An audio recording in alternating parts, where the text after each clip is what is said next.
Ladies and gentlemen of the listening audience, I'm Maurice Selby. And this is Sean Shivers. And one more. You got to get that voice. Yeah, you got to get it up there. I'm working on it. It's all good. And this is Ayana Cole. Say it one more time. This is Ayana Cole. And you're listening to the one and only Health in Harlem on Whcr 90.3 FM New York, the voice of Harlem. The voice of Harlem. And ladies and gentlemen, tonight we actually have a very special program for you, talking about some exciting developments in the New York City Health and Hospitals Corporation and also at Harlem Hospital Center. We have with us from the New York City Health and Hospitals Corporation, Ms. Katie Whcr. She is the director of the Institute for Medical Simulation and Advanced Learning, the IMSAL Center. And also we have accompanying her, Mr. Michael Megardichin. He is an emergency medicine physician and also director of education at Harlem Hospital Center. So welcome to the show. Thank you. Thanks so much for having us. Awesome. And this is exciting for me personally, on a very personal level, because as an emergency medicine resident at Kings County Hospital Center and Sooty Downstate Medical Center, this is something that we've been really using a lot to sort of hone our skills in both clinical knowledge, but also in procedural knowledge, so that we can be as proficient as possible and be ready for to the challenges that we face on a day-to-day basis. So welcome to the show, and talk to us about this IMSAL Center. What's going on? So essentially, what Health and Hospitals had gone ahead and created this vision of producing education in a different way. And what we're using both simulated patients, which is really like having an actor or an actress within a clinical setting, as well as using robots and recreating almost like a clinical environment, almost like a patient room, and having the learners, be it doctors, nurses, patient care assistants, to go through an experience where they go through something like a cardiac arrest, or they go through somebody having chest pain or something like that. And then what we can do is we can pick apart that experience and refine what they're doing, make their skills better, and coach them to make them stronger at their jobs. And so we started initially up in the Bronx, and that's Jacoby, right? Yeah, over at Jacoby Medical Center. Because I heard about it at Jacoby, Right. and then when I found out that it was coming to Harlem, I was excited about it. So great. Yeah. And you have every reason to be. That's for sure. And Ms. Whcr? Yeah, so basically we have the Hub Center at Jacoby Medical Center. So that's where we develop all the curriculum, and we look at the issues that are happening at all our hospitals. So, HHC is actually a system of 20 different hospitals. So we look at the errors that are happening and the knowledge gaps, and we, create the simulations to meet those gaps. So I'm curious to know, why is this type of service, or why is this type of program needed in our community, or needed at all? Right. Okay. So, planes actually stopped falling out of the air when pilots started using simulation to train. So we know that, the healthcare system is really, really good, but there's still sort of error that happens. And so we know that by using simulation before the clinicians actually, deal with the procedure or a task, and definitely with teams as well. We're really focusing on how teams work better together. And so we know that we can train in the simulated environment, and then, the clinicians actually work a lot better. The doctors and nurses work a lot better when they're in the real environment. Got it. And how do you screen for this program? I guess, how do you select participants, and how do you organize the program to make sure that this is something that's effective and useful? So I would say everybody can get better at their jobs, no matter what it is, be it a doctor, being somebody who's a chef.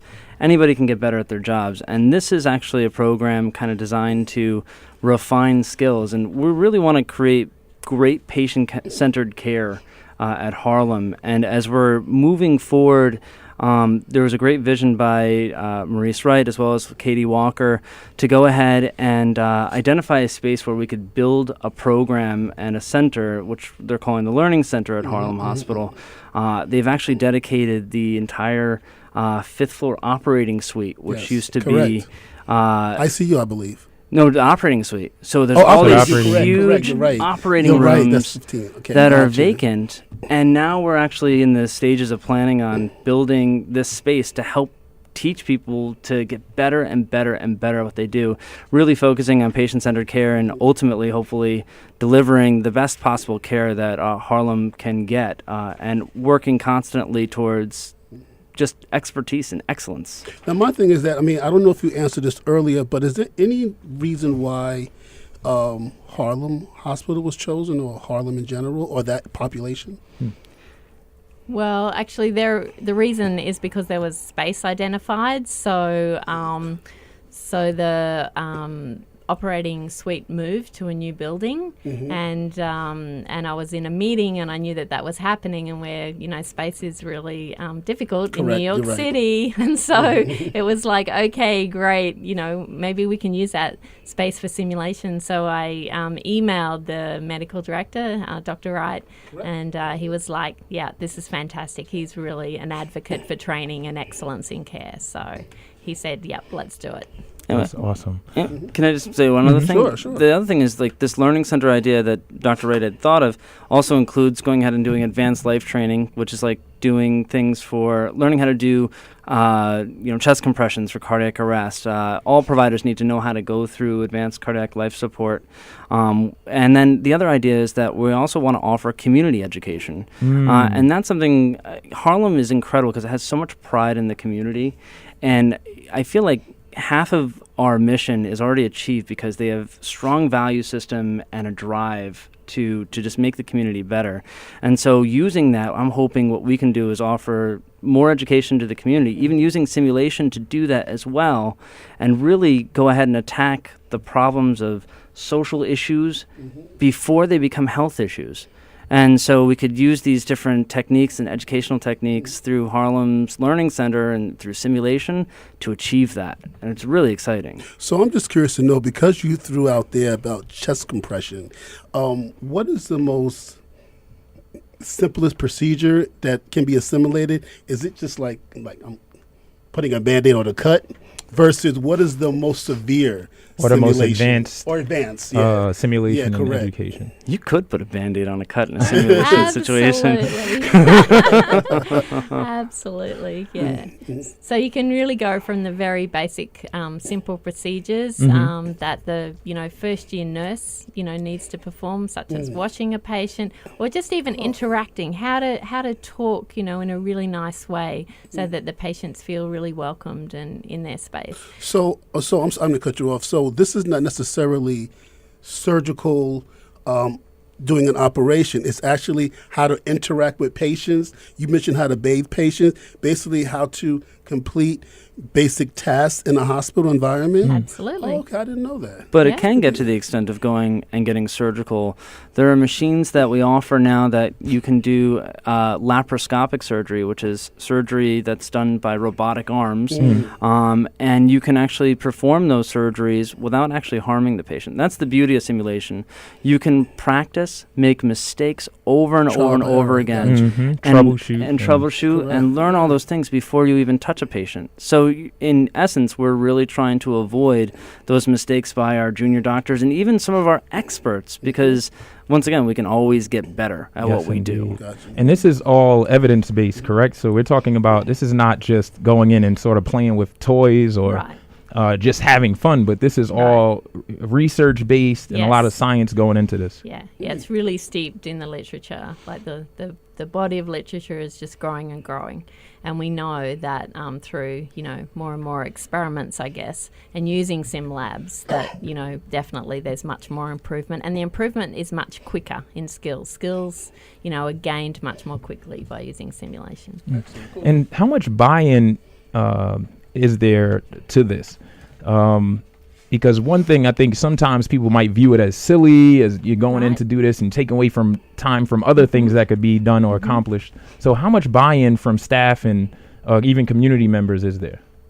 So I would say, first, we've gone ahead and gotten buy-in from the administration, and we had an advisory committee meeting the other day. They are so excited. There is a need, there are wants. They have a laundry list for us offering up ideas of things that we could bring to Harlem that's going to benefit the entire community. And then, in terms of when I work on the floor, when I'm working in the emergency department and I tell the nurses this is coming, they're like, give me a date.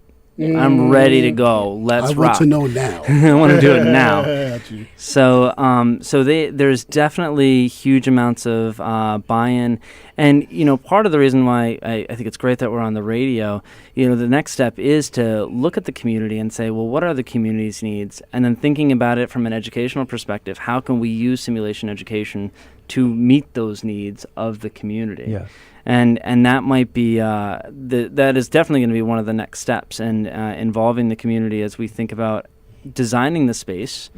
What architectural things do we need to do to make it accommodating for those educational experiences for them? Gotcha. So I hope the community is going to be really excited about it, because it is unique in that we're actually trying to really attack the patient from all 360 degrees. That's what's up. From home, in the hospital, in the clinic, everywhere.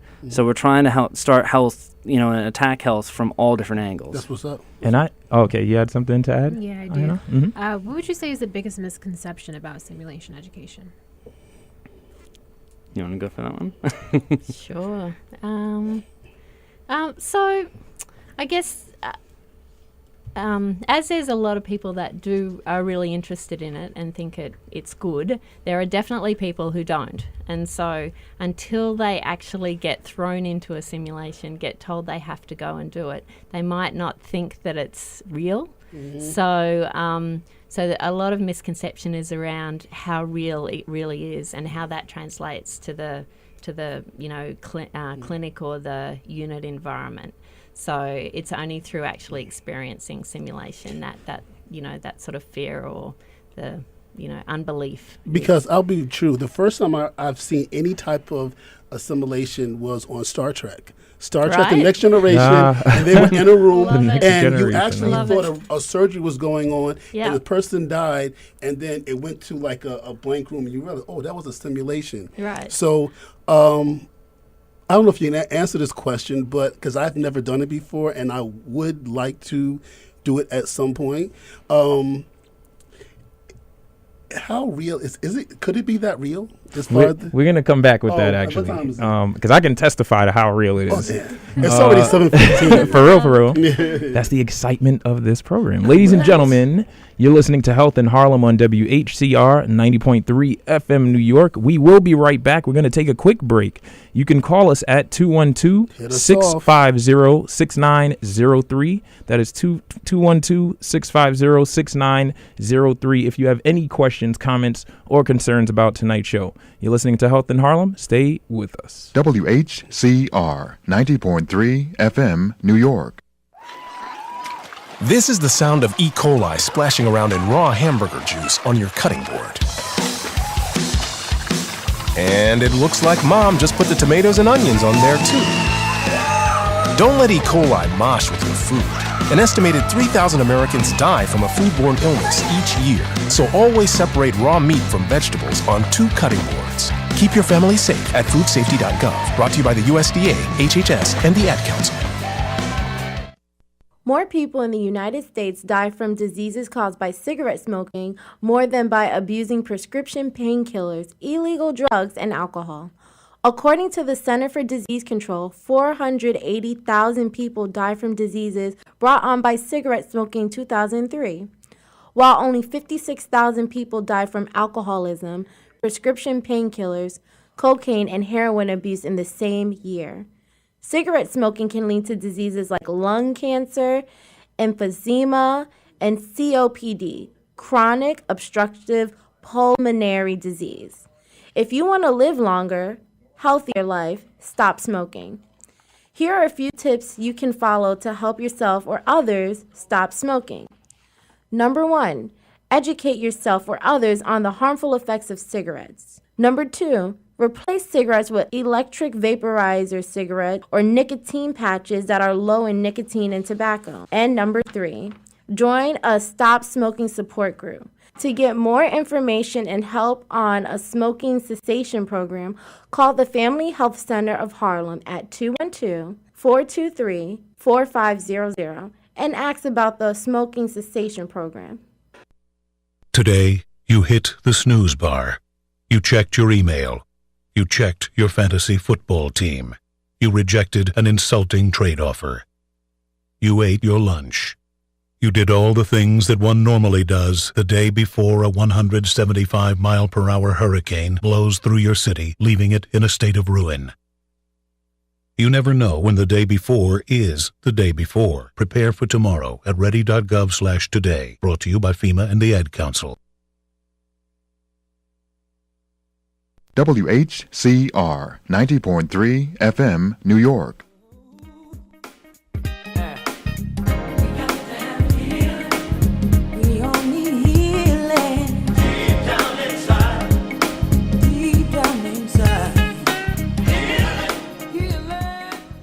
We've got to have healing. You like that, right? Oh, man. Ladies and gentlemen, you're listening to Health in Harlem. I'm Maurice Selby. And this is Sean Shivers. And I'm Ayana Cole. Awesome. And tonight, ladies and gentlemen, we have with us from the Institute for Medical Simulation and Advanced Learning, Miss Katie Walker. Hello. All right. And Dr. Michael Megardichin. Yes, and got that last name right. Yes, indeed. And ladies and gentlemen, this is a very exciting development in medical education. We started off talking about the MSAL Center. That is the shortened name for it. And basically the excitement taking place at Harlem, in which they converted an actual surgical suite into a simulation center so that various skills can be practiced there. And moving on in our conversation, I'll make that later. What are some of the various services, I guess, offered through this simulation environment? So what are some of the programs, I guess, that are currently going on? So I'll speak to some of the courses that we normally have been giving. So we go ahead and we offer a course reviewing how to do communication when doing a cardiac arrest event. We also go ahead and teach how to perform advanced airway techniques, where we teach doctors how to go ahead and intubate patients. We also go ahead and do a course for shoulder dystocia when a baby is having difficulty getting out during a pregnancy and delivery. There are strategies which we can teach using simulation education to overcome those difficulties to save babies' lives. Also, the number one cause of death, of maternal death, is it's called postpartum hemorrhage, when the mom bleeds after she goes ahead and has a baby, and we teach how to go ahead and manage those cases as well. And we also even go into psychiatry and teach how to de-escalate verbal aggressive behavior and how to perform interventions using teamwork strategies and how to talk with each other afterwards to keep on building the quality of responses over and over and over again, so that the next time it happens, it's going to be even better.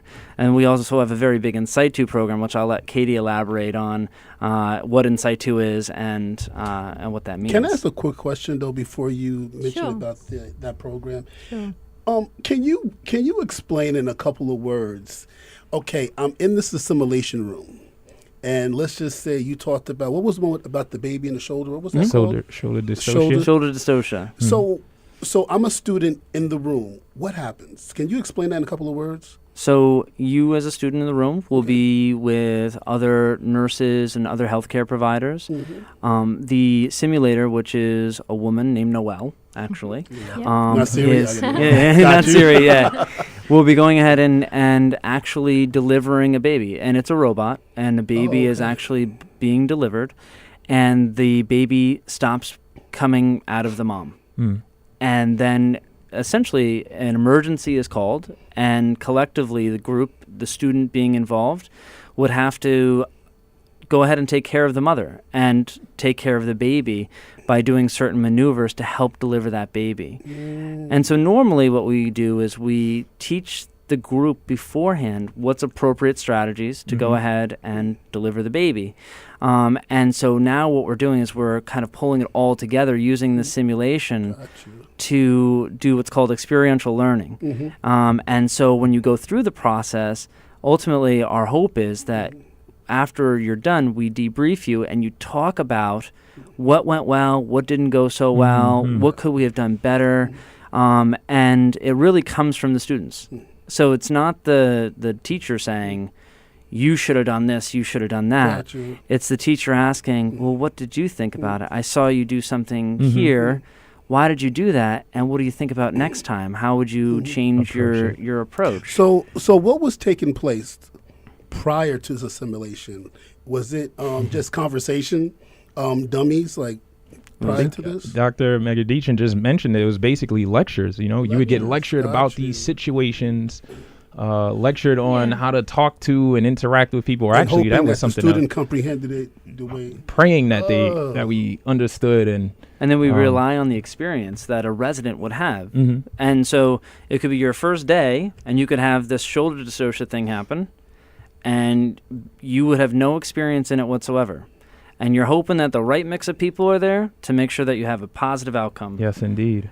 And you don't That's really how it have the context to go ahead and make a difference in those situations. Gotcha. I think that is kind of interesting because it's kind of like a further step on problem-based learning, but it's with actually using your hands. So with problem-based learning, you sit there. I mean, you don't really go through lectures, but you're learning with your group of people. But in this sense, you have a simulator in front of you, and you can actually interact with it and figure out what you can actually do, and then later on you can talk to each other and figure out what's going on or what you could have done better, which I think that's really great. And I that's think so too. yeah, it's a step further from problem-based learning. Well, it's even we incorporate problem-based learning too. We do.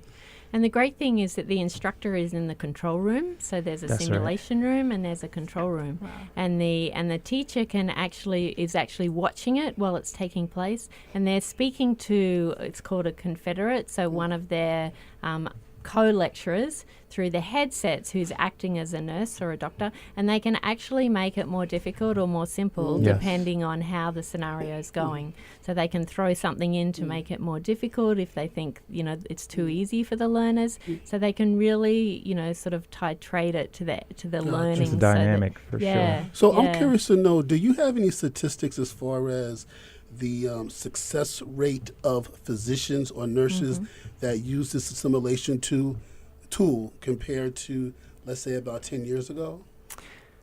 Right. So there are a few papers on that.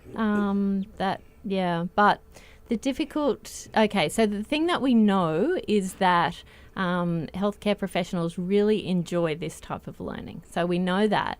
We know that when they go back to the clinical environment that they do better. They tell us time and time again that, when they're faced with an emergency, they do much, much better when they've been through simulation. Yes. In terms of actual patient outcomes, it's really difficult to measure because there's a lot of different inputs going into each sort of clinical situation. And so that's an area that we are really trying to measure. And we're really looking at, so we talked a little bit, I think, before about in situ simulation, which is simulation which actually happens in the clinical unit. So we have the simulation labs, and then we have simulation in the unit. Yes. And that's where we're really looking at, how the team works together. We're looking at patient outcomes. So, we're taking it a step further doing that. Yeah. And I think Sean actually asked the question right before we went to break on how real this actually gets and how and it's kind of individualized in that some people buy into it more than others, but I can tell you from experience, actually my last simulation session, I was designated as the team leader, and it got to a point where I was sweating, man, because of this case. It was a child that came in with a severe allergic reaction, and it got to the point where we're like sweating because at one point the child stopped breathing, and we had to take certain measures using the medical knowledge and the procedural training that we got and deal with this case. But it really helps because when we get these type of cases in the emergency department, one of the biggest things, for instance, is preparation, making sure you have the right people on hand, you designate individuals to certain tasks. This actually happens because we drill on this regularly. So this is something that once this happens or something comes in like this, we're sort of pre-gamed for it. So Mo, I'm just curious to know, because you took the assimilation, was you stressed because of the fact it was so real, or was you stressed because you didn't want to get an F? I think it's both because you always want to. Great question. That's awesome. Yeah. You're stressed. I feel like it was both. I mean, this is something. Although it's a simulator, these things they breathe. Basically, high tech mannequins that breathe. They talk to a certain extent. They have pulses. They can change color, so it can get real. Yeah, so there's a really important part to this, and we call it the safe container. So we make sure that we have a safe container and that means that all the participants in the simulation can fail and can learn through their mistakes. Mm-hmm. That is really, really important. We know from educational theory that by making mistakes is actually the best way to learn. Yes. So they're free to do that without any injury to patients, which is fantastic. And we also make sure that what happens in the simulator doesn't get talked about after the debriefing. So we go to the debriefing and we talk a lot about, why people reacted the way they did, but after that, that's it. No more conversation about it. Can you share with us another patient experience or case study with the simulation? So I recently went ahead and did the advanced airway course for my colleagues. I was asked to go ahead and do the course to teach people how to use different tools for managing somebody's airway. So sometimes people go ahead and they have an injury to their vocal cords. They can have an allergic reaction where everything gets really swollen. Their tongue can get really big. And it's very, very difficult to go ahead and protect their ability to breathe. And so getting a tube in a very small hole can become very, very difficult. So like Batman, we have a whole bunch of tools. And so I say at the beginning of the course, like, I'm going to make you Batman today. You're going to have a whole bunch of tools walking out. And so what I did was I taught them about a whole bunch of different tools. And this one doctor, I taught the what's called the bougie, which is it's a very thin, almost like a wire that you can put into a small hole. And it keeps your place so that if you need to change the size of the tube that you're going to be putting in because there's so much swelling or something like that, that you keep your placeholder. And so I taught her about that. And the other day she came up to me and she was like, I've been practicing for like 12 years. I've never done this before. And because you taught me how to go ahead and use this the other day through simulation education, I was not scared. I went ahead and did it. And then I did it a second time later in the day. And I walked away feeling really, really proud and excited. But it ended up, she may not have been able to get that airway protected if she used the traditional techniques that she would have relied on. And now that I've made her Batman, fighting airway crimes. Or two, not even that.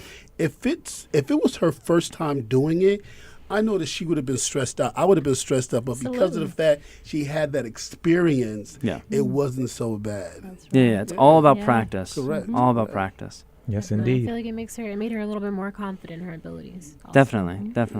Yeah. So, ladies and gentlemen, you're listening to Health in Harlem on WHCR 90.3 FM New York, the voice of Harlem. You can call us at 212-650-6903 if you wish to give any comments, questions, or concerns about tonight's show. That's 212-650-6903. You can also log on to Facebook, go to our Facebook page, type in Health in Harlem. We'll pop right up and you can leave your questions, comments, or concerns there as well. We will be right back after this break. Stay with us. WHCR 90.3 FM, New York. There's hundreds of fun and simple things you and your family can do to live a healthier lifestyle. Here's 20 of them. Eat less, eat slower, eat smarter, eat your fruits and veggies. Stop eating before you're full. Up your fiber, lower your calories, get off the bus early, do some gardening, do jumping jacks, take the stairs, take one, not two, take on a new sport, take a long walk home, walk instead of drive, bend, stretch, reach for the stars, climb the monkey bars, skip the fudge bars. Search We Can online to find more ways you and your family can get healthy together. A message from the Ad Council, HHS, and NIH's We Can program. Each year, 650,000 individuals are released from jails and prisons across America. There's a 67% chance that they'll be incarcerated again within 3 years. While this is a big problem, there's an even bigger solution: education. Education is the most effective response to crime, and College Initiative works to make college a realistic goal for formerly incarcerated New Yorkers. College Initiative works to help formerly incarcerated individuals to become stabilizing forces in their communities and advocates towards working for a safer New York. For more information, visit www.collegeinitiative.org.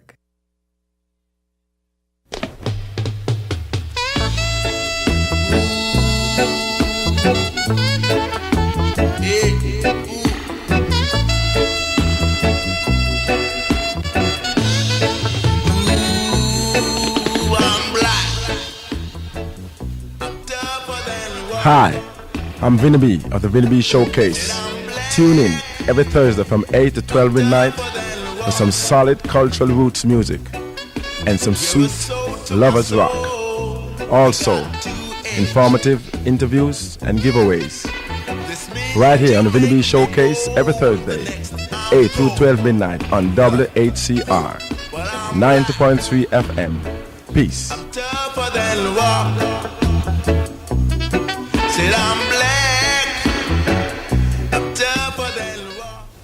WHCR 90.3 FM, New York.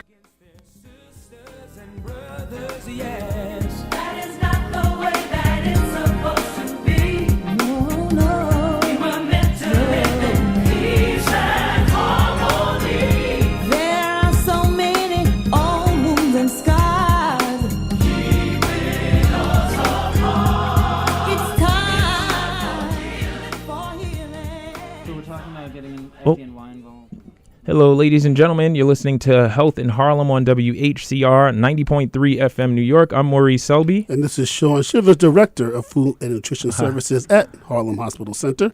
And I'm Ayana Cole. Sorry. Yes. And I'm Ayana Cole. Medical student. Yes, and medical student. Excellent. And Maurice Selby, a resident physician at SUNY Downstate. Aren't you a doctor? Medical Center. Yeah. You keep forgetting the doctor. Physician, doctor, Okay. resident physician. Proper title. PGY 2, Gotta even remind more you every proper now and title. then. Hey, it's still a doctor. All right. He's still a doctor. True story. And yes, ladies and gentlemen, we have a wonderful guest with us tonight, Miss Katie Walker. She is the director of the Institute for Medical Simulation and Advanced Learning. And we also have Dr. Michael Megadichin. He is the director of the Harlem Hospital Education Center. And tonight we are talking about medical simulation. Before we get back to our conversation, though, I do have an announcement to make. Save the date. Plan to join the Friends of Harlem Hospital Center and their distinguished honorees as they come together to raise money for a great community hospital and to share a day of golf, fun, and camaraderie. This is the 6th annual golf tournament that will be taking place for the benefit of the Harlem Hospital Center. The event will take place Monday, August 10th, 2015 at the Elmwood Country Club in White Plains, New York. Sounds like a fun event. I don't know how to play golf, but I might show up anyway.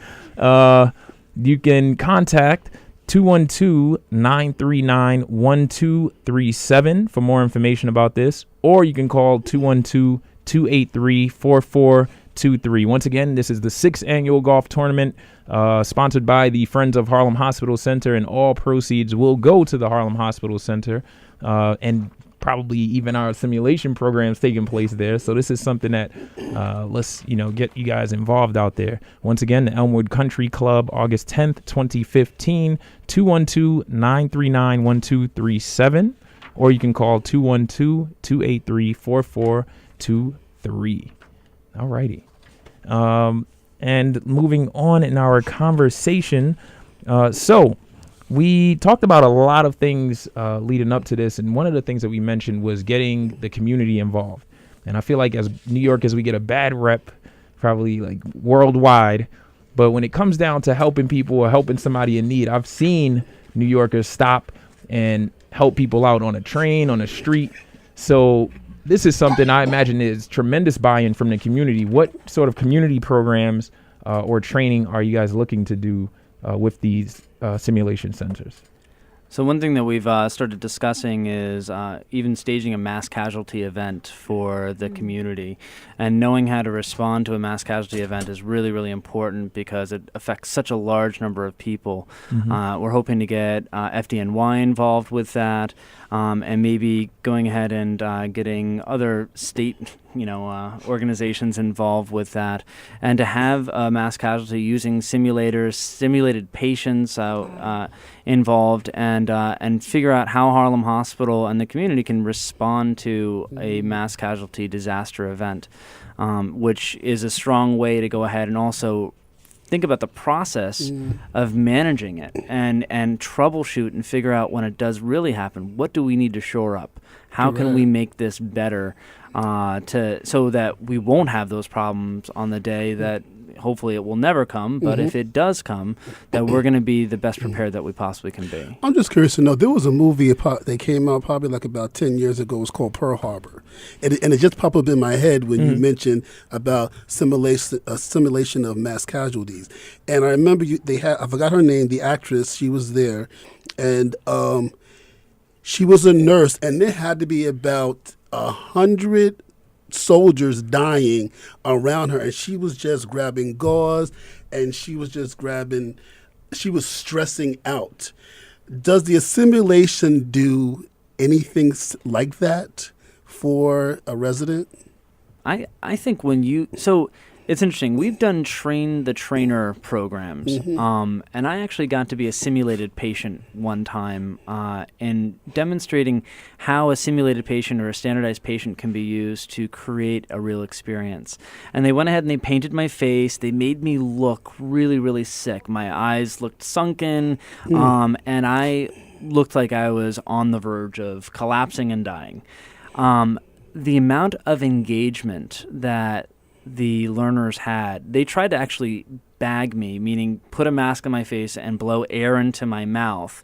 And they were thinking about putting an IV in me, and they were moving frantically around. If we were to do a mass casualty event and throw lots and lots of people who have been contaminated, for example, I think very easily people would be feeling that this is a very real, engaging experience and take it very seriously, because when you have droves of people showing up at your door looking for service, you can't not feel stressed about that. And I think that's actually a point that we didn't really talk about, is this is not just the robots, right? That was one of the misconceptions. This is not just next question, exclusively robots, or we talked about the interaction with other team members, but also bringing in actors or having staff sort of play the role of patient. Right. I was a patient too in our disaster simulation at SUNY Downstate, and even in medical school.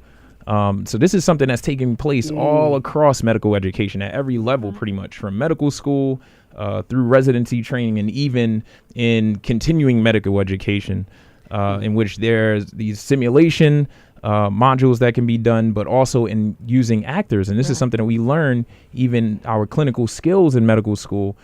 We use actors, and even for the board certification tests, the United States Medical Licensing Examination, the second part of that, there's a portion where you engage multiple patients, actually. And these are actors, but they're very, very real and very convincing. Yeah. One way that we used it really effectively was at the end of last year with the Ebola virus coming our way. So we actually ran simulations twice through all our emergency departments, and we had some of our staff, actors, patients, and that was so real. And we identified, then we met with all the leaders of the emergency room and the hospital infectious diseases section. I heard about that, and then we were able to troubleshoot, and it was fantastic, because the second time we went back to repeat it, everyone had improved and really knew to ask those questions to get them in their protective equipment, so for both staff and patients, it was so just that I'm clear, and also the community is clear, because this last piece of the segment kind of cleared it up.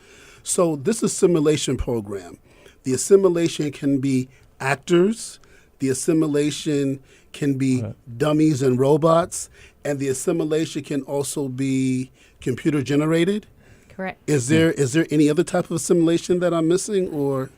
So I did just mention it at the break to you. I mean, they're actually talking about going ahead and there's virtual reality simulation that also is on the kind of horizon for us, and creating environments where they essentially take a big ball full of camera lenses and go ahead and do a video shoot of an environment, and then you put on this 3D headset and you actually experience what's going on in the room around you. You can turn your head and see the person doing the operation next to you. You can turn your head and see the nurse going, in charge of all the instruments. And we don't do that yet, but I can see us in some years as it becomes more realistic price point wise. Right. Yes. And we also see the value in it, that may be part of how we're training our clinicians for the future, our nurses. Is that happening now within the U.S. as far as that virtual reality? Yeah, so the military has a lot of funding for right. simulation,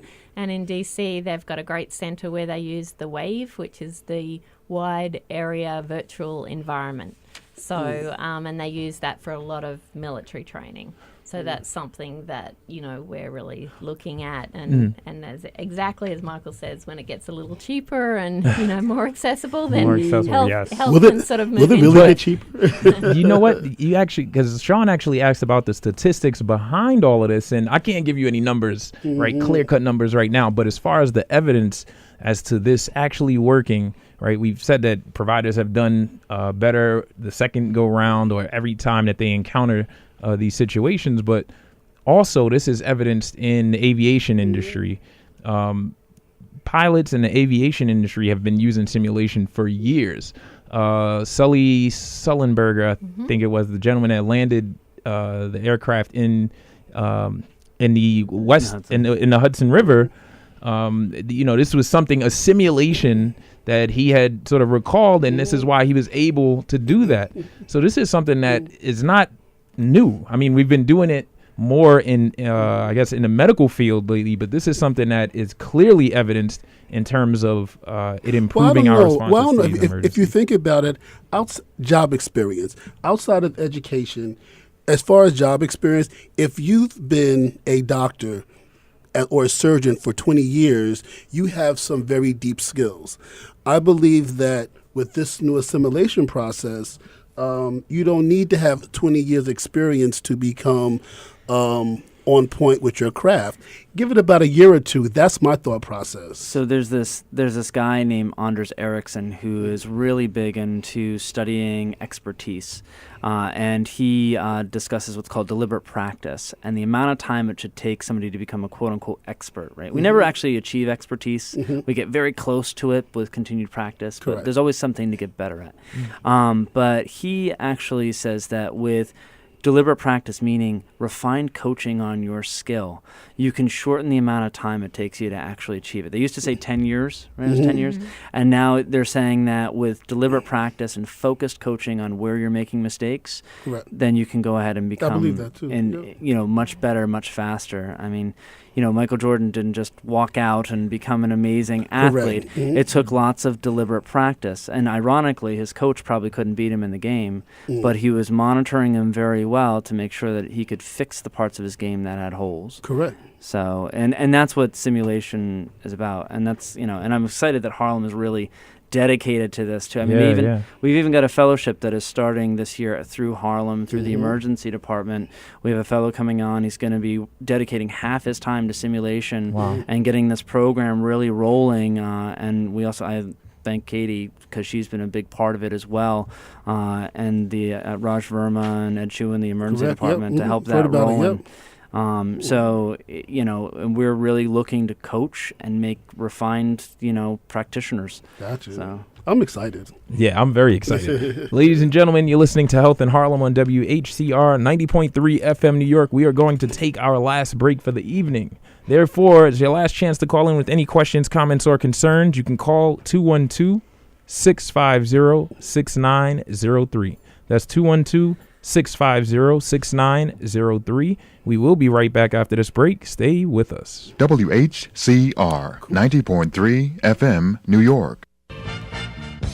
WHCR 90.3 FM will broadcast live from Harlem Week 2015. On Saturday, August 15th, from 12 noon to 5 p.m., we will broadcast in front of Gallery M, located at 123 West 135th Street, between Lenox Avenue and Adam Clayton Powell Jr. Boulevard. Your favorite DJs will spin the latest tunes. Come meet them and your favorite talk show host. On Sunday, August 16th, from 12 noon to 5 p.m., we will broadcast in front of the Harlem Hospital Center, located at 135th Street at the corner of Lenox Avenue. The host of Health in Harlem, Maurice Selby and Sean Shivers, will take their show to the streets of Harlem. They will talk to doctors from Harlem Hospital Center about health issues that affect our community. That's WHCR 90.3 FM's live broadcast during Harlem Week 2015, Saturday, August 15th and Sunday, August 16th.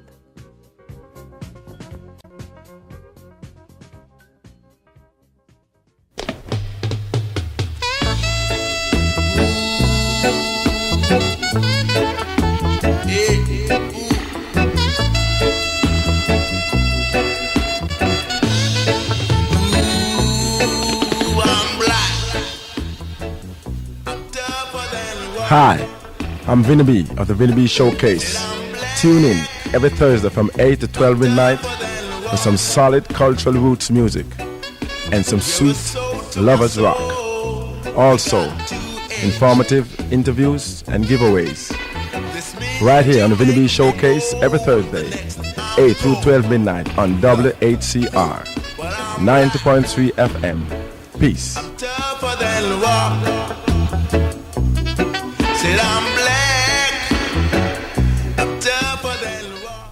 WHCR 90.3 FM, New York.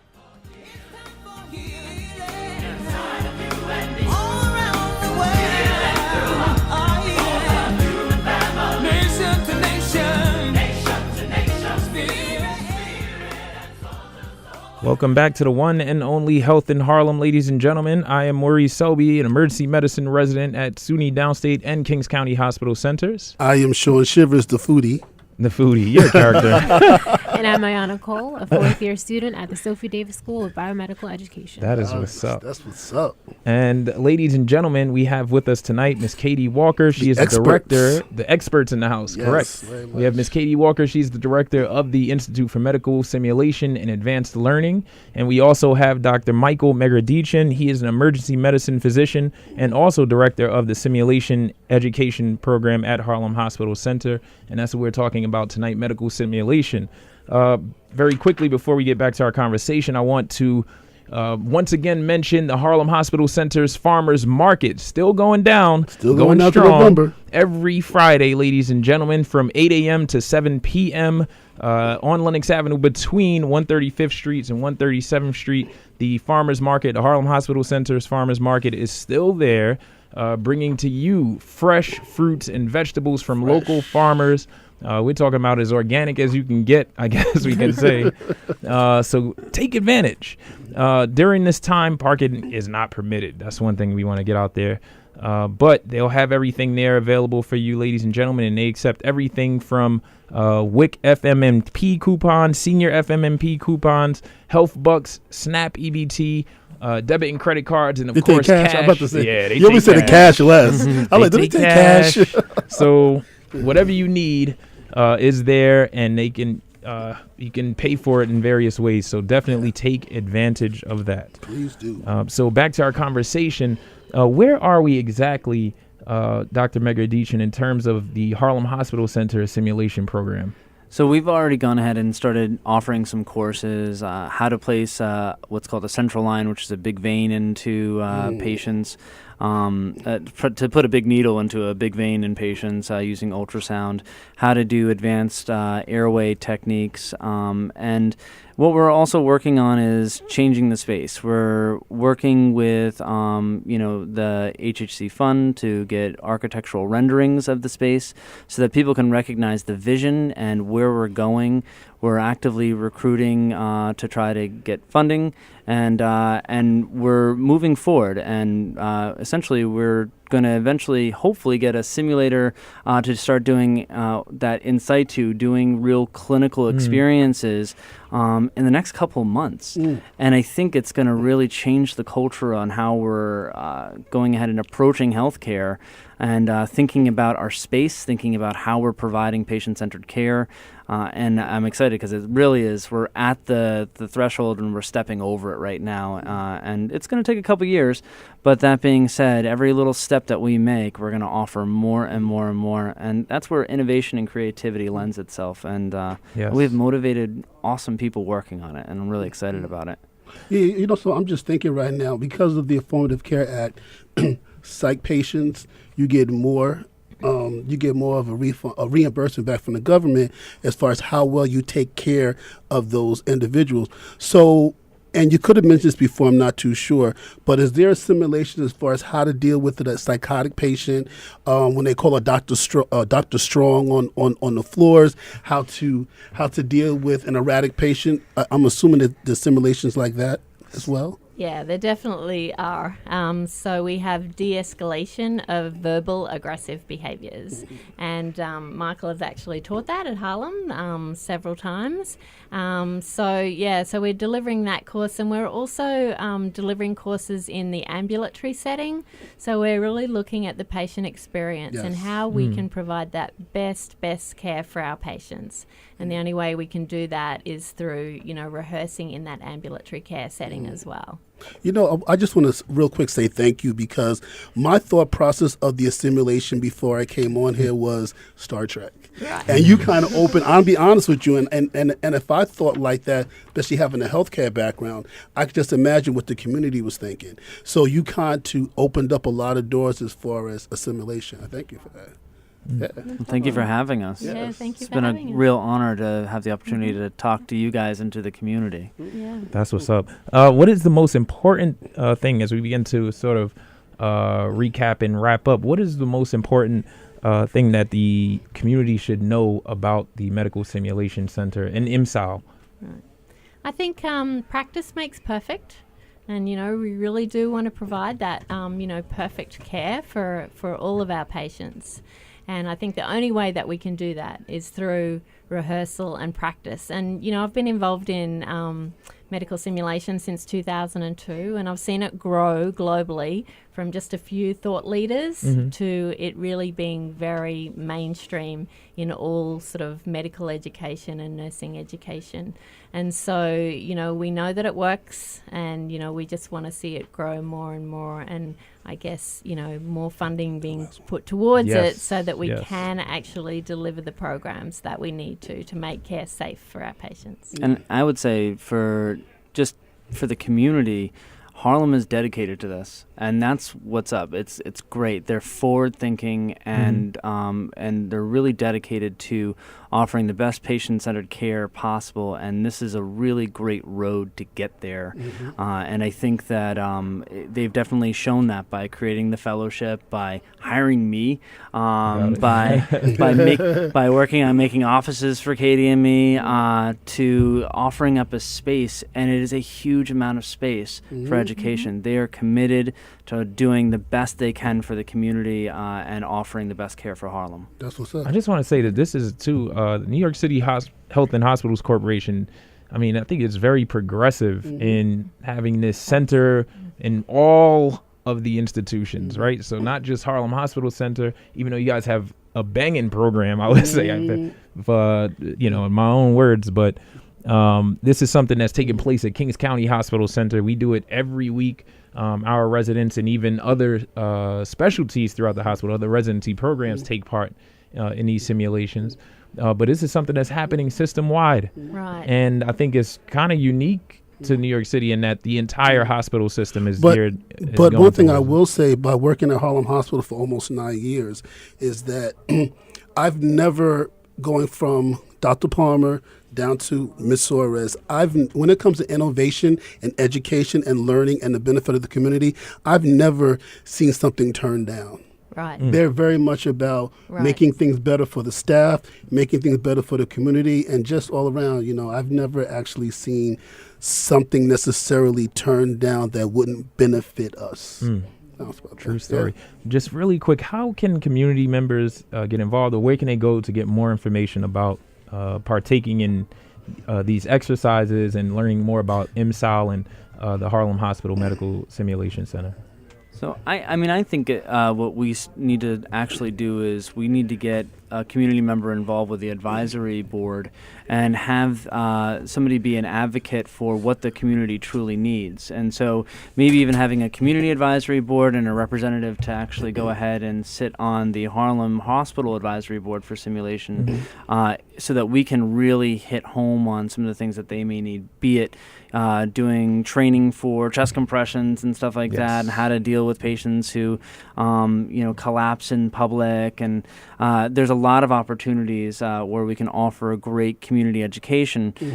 And so that's really in our next steps of planning and moving this whole project forward. So so if you are listening, and you're excited about this, hopefully maybe we can even use you as our voice. Sounds like a plan. To organize a time where we can get the community together and have them. So basically, you're saying that in the near future, because for some reason I just went blank, but you're saying So you're saying that in the near future, organizations outside of Harlem Hospital who wanted to train their workers or train it, whether it's their church members, a congregation in whether churches, it's a disaster or first aid, whatever, Schools, they can use this simulation to train their... Why not teach children? We see the hip hop stroke program and Dr. Williams and the gains that they've made in training children to recognize the signs and symptoms of a stroke. That's something that can be simulated. You're right. And children can learn from that. So this is, I don't see any limitations at this point. I don't know if I can say this, but I see a lot of revenue. Yes. I mean, there's so many avenues you can take this now. Yeah. And so funny is that an hour ago, I wasn't thinking like this, but now it's just like there's so many different routes you can take this learning experience. Yeah, we want to thank you very much for joining us tonight. And you're more than welcome to come back. No, they're coming back. They're coming back. That's what's up. I also want to thank Ayanna Cole. And the spice to the crew. Right. And I want to thank my man Sean Shivers. Always. And please, everybody, please make sure you tune in next week because we're going to be talking about breast health and imaging service. Isn't this breast cancer month? Is it breast cancer month? October is. October, okay. Breast Cancer Awareness Month, but it's but always. It's every always. Month. But we're going to have Dr. Ori and Dr. Priscilla Gardner. They're going to be coming on the show to talk more about that. So it's going to be another great show with exciting information next week. That's what's up. Ladies and gentlemen, we also want to thank Miss Valerie Wright. She's actually here. She's here, my girl, on out the there campus waving. in the studios of WHCR, and she is just a godsend to the program. Correct. In getting us wonderful guests like Dr. Megardichin and Miss Walker. So, and also even Ayanna Cole got her into the mix. So this is just amazing. Also, we want to thank you, the listening audience, for listening to Health in Harlem and WHCR as a whole, as we could not have such wonderful programming without a great listening audience. And make audience. sure everybody comes out on Sunday, August 16th, and see us live on the corner. Yes, indeed. We're 135th Street and Lenox Avenue. We will be out there broadcasting live, ladies and gentlemen. So definitely check us out over there. This show is dedicated to the memory of Miss Gloria Thomas. You have Vinny B and the Vinny B Showcase coming up next. Stay tuned. Harlem, take care of yourself. WHCR 90.3 FM, New York.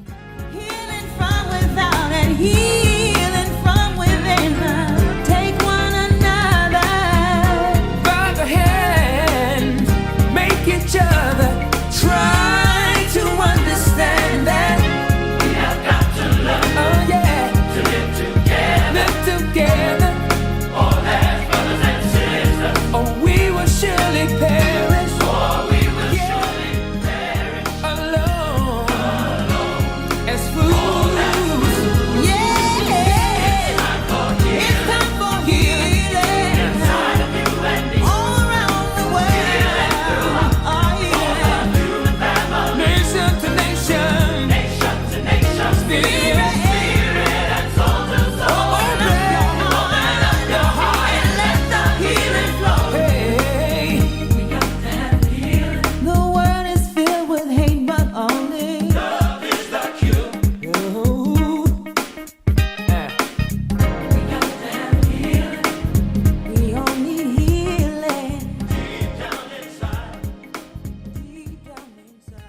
Whcr 90.3 FM, New York.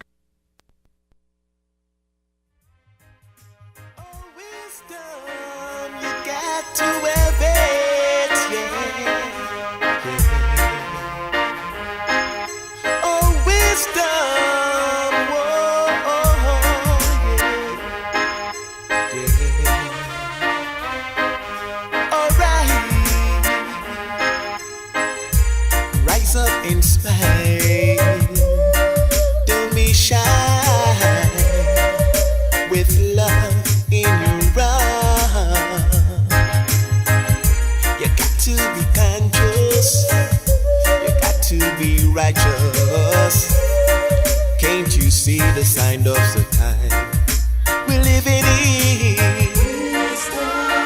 Got to use it every day. It's what we need today. Whoa. We got to use it every day.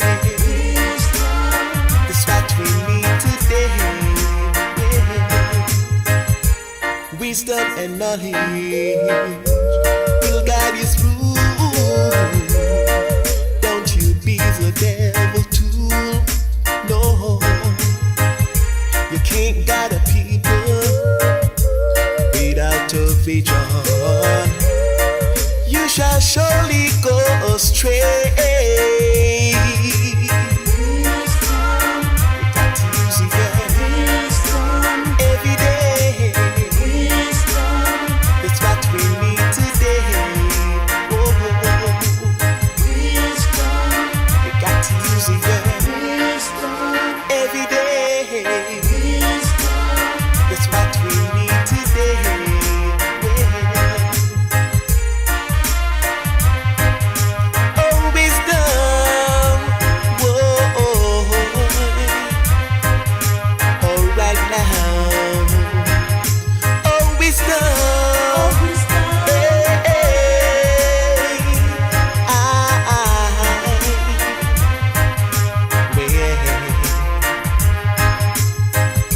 The Bible can teach you wisdom, whether you wise or you dumb. An elder can teach you wisdom, whether you're old or you're young. Oh, wisdom, oh, wisdom, oh, wisdom. Only a fool trust in his own eyes.